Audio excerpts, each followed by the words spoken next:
ನಾವು ವಿರುದ್ಧ ಇಲ್ಲ. ಯಾರು ವಿರುದ್ಧ ಅಂತ ಹೇಳಿದರು? ಐಐಟಿ ಬರೋದನ್ನ ಅವತ್ತಿನಿಂದಲೂ ಸ್ವಾಗತಿಸಿದ್ವಿ, ಮುಂದೆ ಸ್ವಾಗತಿಸ್ತೀವಿ.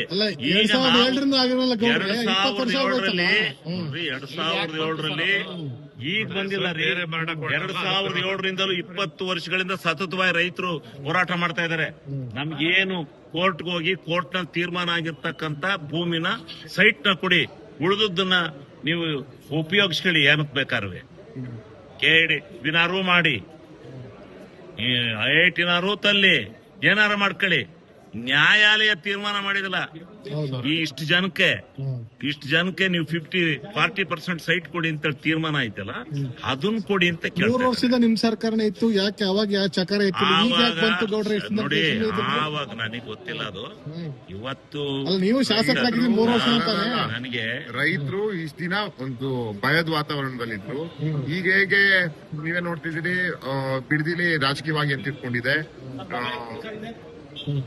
ಅದರ ಮೇಲೆ ಒಂದು ರೈತರಿಗೆ ಒಂದು ಪುಷ್ಟಿ ಸಿಕ್ತು. ಜನ ಸರ್ಕಾರದ ಮುಖ್ಯಮಂತ್ರಿಗಳು ನಮ್ಗೆ ರೈತರ ಪರವಾಗಿದ್ದಾರೆ, ರೈತರಿಗೆ ನ್ಯಾಯ ಕೊಡಿಸ್ತಾರೆ ಅನ್ನೋದು ಒಂದು ಭಾವನೆಯಲ್ಲಿ ಈಗ ಒಂದೊಂದೇ ಆಗಿ ಹೊರಗಡೆ ರೈತರಿಗೆ ಏನೇನು ಅನ್ಯಾಯ ಆಗಿದೆ ಹೊರಗಡೆ ಬರ್ತಾ ಇದಾರೆ.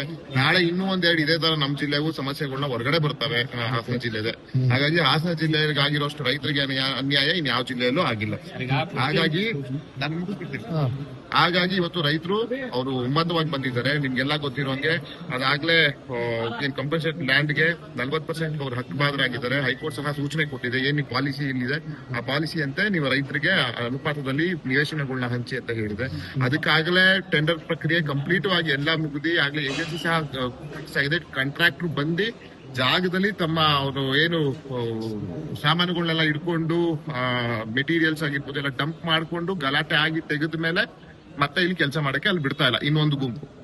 ಇವರ ರೈತರ ಅಪೋಸಿಟ್ ಗುಂಪು ಅಂದ್ರೆ ಯಾರಿಗೆ ಅದು ಆಗ್ಬಾರ್ದು ಮತ್ತೆ ರೈತರಿಗೆ ಆಗದೆ ಇರ್ಬೇಕಬಾರ್ದು ಅನ್ನೋ ಒಂದು ಗುಂಪು ರೈತರಿಗೆ ತೊಂದರೆ ಕೊಡ್ತಾ ಇದೆ. ಇವತ್ತು ಘನ ಸರ್ಕಾರದ ಮುಖ್ಯಮಂತ್ರಿಗಳನ್ನ ಎಲ್ಲಾ ನೊಂದಂತಹ ರೈತರುಗಳು, ಬರೀ ರೈತರಲ್ಲ ನೊಂದಂತಹ ರೈತರುಗಳು ಮನವಿ ಮಾಡಿದ್ದಾರೆ ಇವತ್ತು ಮುಖ್ಯಮಂತ್ರಿಗಳಿಗೆ. ಸಕಾರಾತ್ಮಕ ಸಂಜೆ ಒಳಗಡೆ ಇದನ್ನ ಬಗೆಹರಿಸಿಕೊಡೋ ಕೆಲಸ ಮಾಡ್ತಿದ್ದೀನಿ. ಸರ್ಕಾರ ನಿಮ್ದು ವೈಫಲ್ಯ ಅಂತ ನಾನು ಹೇಳಕ್ಕೆ ನಾನು ಯಾವುದೇ ಕಾರಣಕ್ಕೂ ಒಪ್ಕೊಳಕ್ಕೆ ತಯಾರಿಲ್ಲ.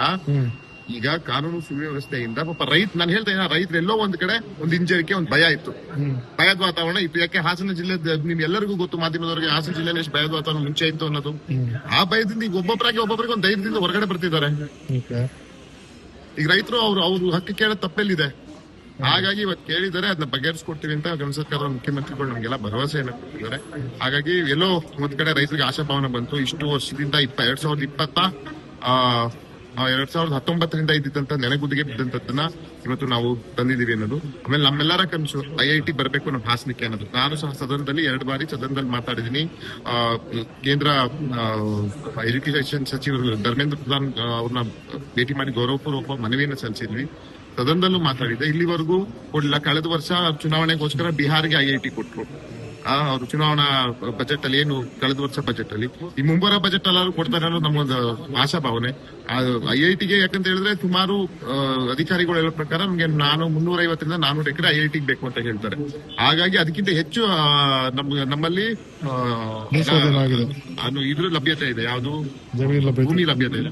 ಹಾಗಾಗಿ ಐಐಟಿ ತರದ ಪ್ರಾಮಾಣಿಕ ಪ್ರಯತ್ನ ಮಾಡ್ಲಿ ನಾನು ಕೇಳ್ತಾ ಇದ್ದೀನಿ, ಎಲ್ಲರನ್ನೂ ಕೇಳ್ತಾ ಇದ್ದೀನಿ. ಐಐಟಿ ತರುವಂತ ಪ್ರಾಮಾಣಿಕತೆ, ಯಾಕಂದ್ರೆ ಕೇಂದ್ರ ಸರ್ಕಾರದಲ್ಲಿ ನಾವು ವಿರೋಧ ಪಕ್ಷದಲ್ಲಿದ್ದೀವಿ. ಇಂಡಿಯಾ ಮೈತ್ರಿಕೂಟ ಅದ್ರಲ್ಲಿ ನಾವು ಒಂದು ಭಾಗ ಕಾಂಗ್ರೆಸ್, ಅಲ್ಲಿ ನಾವು ವಿರೋಧ ಪಕ್ಷದಿಂದ ಈಗ ನಮ್ಮ ರಾಜ್ಯದ ಮುಖ್ಯಮಂತ್ರಿ ಅಲ್ಲ, ನಮ್ಮ ರಾಜ್ಯದ ಪ್ರತಿನಿಧಿಸುವಂತ ಕೇಂದ್ರ ಸಚಿವರು ಹೋಗಿ ಮನವಿ ಮಾಡಿ ಐಐಟಿ ಕೊಡಿ ಹಾಸನಕ್ಕೆ ಅಂತ ಕೇಳ್ಬೋದಲ್ಲ.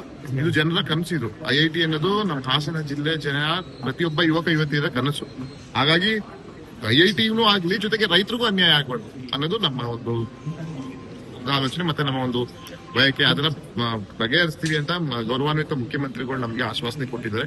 ಅದೇ ರೀತಿ ಬಗೆಹರಿಸ್ತಾರೆ ಅನ್ನೋದು ನಮ್ಗೊಂದು ನಂಬಿಕೆ ಇದೆ.